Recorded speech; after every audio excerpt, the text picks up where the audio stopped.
going on, everyone? It's your man Testament. Just want to say thank you to all you brutes and cutes for tuning in to the Umbron house. So today we're going to be going over 5 annoying cards in classic format. First card on our list is Battleborn Suppressor.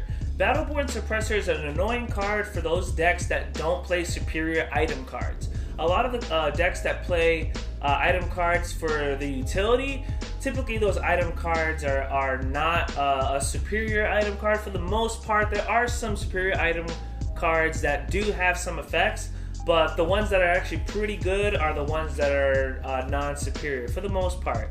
And because of that, Battleborn Suppressor really is a frustrating hindrance to those decks, because it doesn't send it back to the deck like Weapon Master does. It actually sends it to the discard pile. And if you don't have the cards to get it back out of the discard pile right away, any buffs or any cards that you're trying to use that are of that same element are now dormant. So if you had like a shadow item and you had that removed and you had Abyss Tentacles on the field, now those Abyss Tentacles are dormant. And so they're just a waste of space, and if you had any more in your deck, now they're no-go. So the next card on our list is Bard. Now Bard hasn't been running around rampant just yet, but it has been showing some actual utility in conjunction with Subjugator. Bard is a card that actually makes your opponent's buffs dormant, meaning that your opponent's buffs are inactive, including combo buffs. So if someone plays a Mountain Order combo buff that allows, immunity to damage, right? You can just play Bard, and then it just completely bypasses that combo. It makes it dormant, so you can actually hit straight for damage and stuff.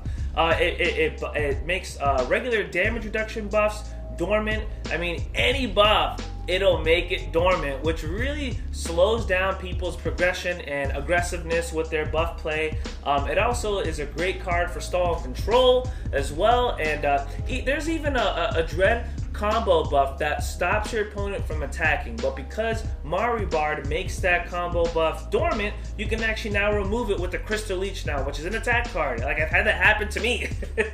And so Bard is actually a pretty annoying card for classic format, and it's also at 3. So I mean that's kind of a big deal, you know what I mean? Next card on our list is Spectral Lab. Now Spectral Lab is limited to 1. It says none of your buffs can be removed or returned, which is pretty annoying because it's there for a long time. It's 3 rotations at least, and then it has 1 extra rotation where even though the effect doesn't apply, it gives you another chance to be able to restart it. And that's what makes Spectral Lab very frustrating, is that there are a lot of orders that actually have access to being able to rotate your buffs backwards. And Spectral Lab, even though it's only 1, you can continue to just restart it over and over and over again, which allows you to have a lot of immunity to whatever buff you want to play. And it's extremely splashable right now. All you have to do is just add any type of item card regarding that element for that Spectral Web, and then once you do that, that's it. You just freaking draw a Spectral Web and play it down, and then if you have ways to restart it, it's there forever. So that's a very frustrating card. It's very prominent in the Selene deck right now, which makes the Selene deck very scary. And yeah, that card is a problem right now.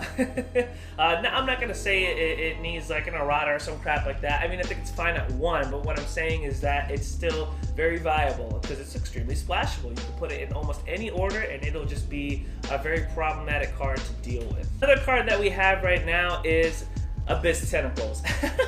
Now, for some people, this might be just right up at the top of their freaking list. Abyss Tentacles, I've been seeing it a lot because it's very splashable. All you need is just to add that superior item card and then just throw it in. Any deck that's built around using abilities can benefit from Abyss Tentacles.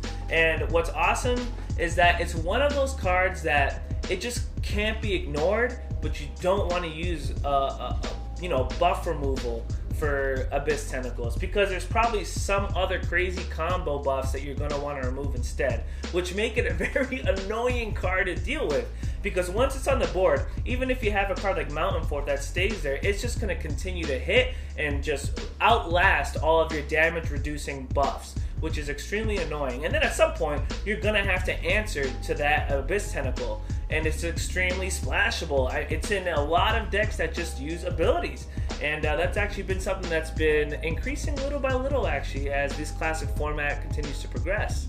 And last on our list is Crystal Core. Crystal Core is a card that reads, ignore any damage that would defeat you, return this card back to your deck. Now what's super annoying about that is that people will actually play that in conjunction with Tantosian Blacksmith, which actually gets any card back from your deck, and you're allowed to equip it, and you gain an additional action.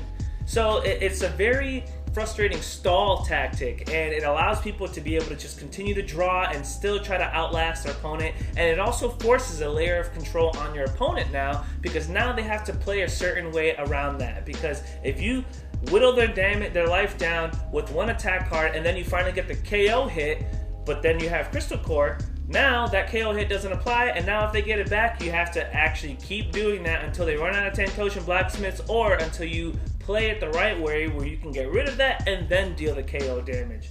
But honestly, it's an annoying thing to deal with when you just have someone that's just Crystal Core, Tantosian Blacksmith, Crystal Core, Tantosian Blacksmith, Crystal Core, Crystal Core, Crystal Core, Crystal Core. I mean, it is just as annoyingly repetitive as the Gucci Gang song. Which, speaking of that,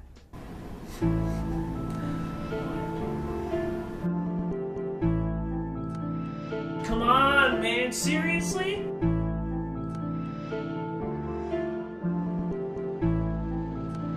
You serious? Crystal Core, Crystal Core, Crystal Core, Crystal Core, Crystal Core, Crystal Core. Play Tantosian Blacksmith. Get Crystal Core back in action. Now people want to finish me, but they're gonna have to play around my CC. I try to stall as I draw into my KO combo piece. They hit me once, hit me twice. Crystal Core has gone away. But that's okay, because I'll swing with overwhelming blast for game. All because, no one. Crystal Core, Crystal Core, Crystal Core, Crystal Core, Crystal Core, Crystal Core. Play Tantosian Blacksmith. Get Crystal Core back in action. I could only handle that for that 1 minute that I even recorded that. Seriously, that song makes me cringe. If you didn't cringe, I'm surprised, okay? And actually, and no hard feelings, Dewan. Seriously, I was just playing it out, man. But if anything, though, I mean, it's a great card. It really is a good card. It's a really good setup, honestly, to continue to just outlast your opponent and just try to buy yourself some time, even just to, you know, pull into those attack cards to actually finish it out. And so Crystal Core is the last one on our list. If you guys do like the video and you know, are new to the channel, please hit that subscribe button and that like button, and send your friends over. You know what I mean? It's actually, this channel's a lot of fun. We do like to have a ton of fun, and yeah. So this is Testament checking out of the Umbron house. Thank you guys for watching.